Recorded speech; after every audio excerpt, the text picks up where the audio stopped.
Kasus korupsi e-KTP yang menjerat ex-ketua DPR RI Setya Novanto pada 2017 lalu kembali jadi perbincangan. Ketua KPK periode 2015-2019, Agus Rahardjo, angkat bicara soal peristiwa di balik kasus tersebut. Wah, ada apa ya sebenarnya di balik kasus ini?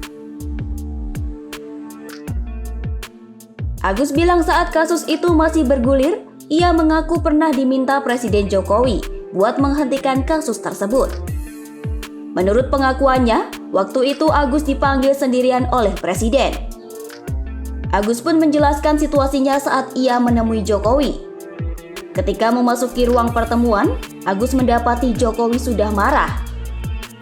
Awalnya, dirinya tak mengerti alasan yang membuat kepala negara itu marah.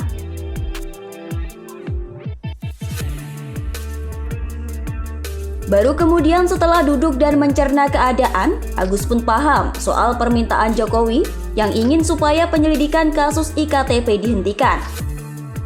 Mendengar permintaan itu, Agus menolaknya. Karena surat perintah dimulainya penyidikan kasus e-KTP dengan tersangka Setya Novanto sudah terbit 3 minggu sebelumnya.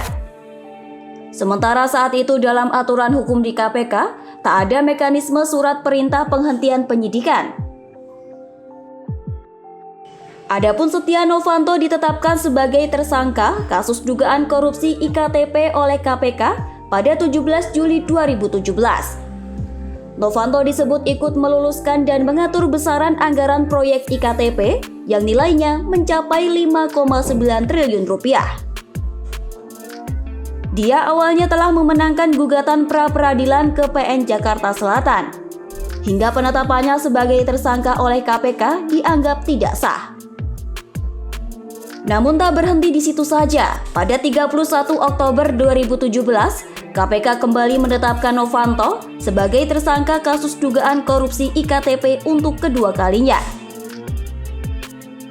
Lalu, KPK resmi mengeluarkan surat penahanan terhadap Novanto pada 17 November 2017.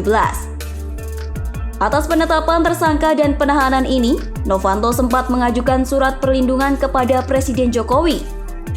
Tapi sebelum itu secara terpisah, Jokowi meminta Novanto buat mengikuti proses hukum yang berjalan di KPK.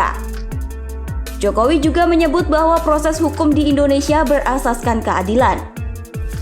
Akhirnya, kasus korupsi e-KTP itu pun terus bergulir hingga Setya Novanto divonis 15 tahun penjara pada 2018 lalu.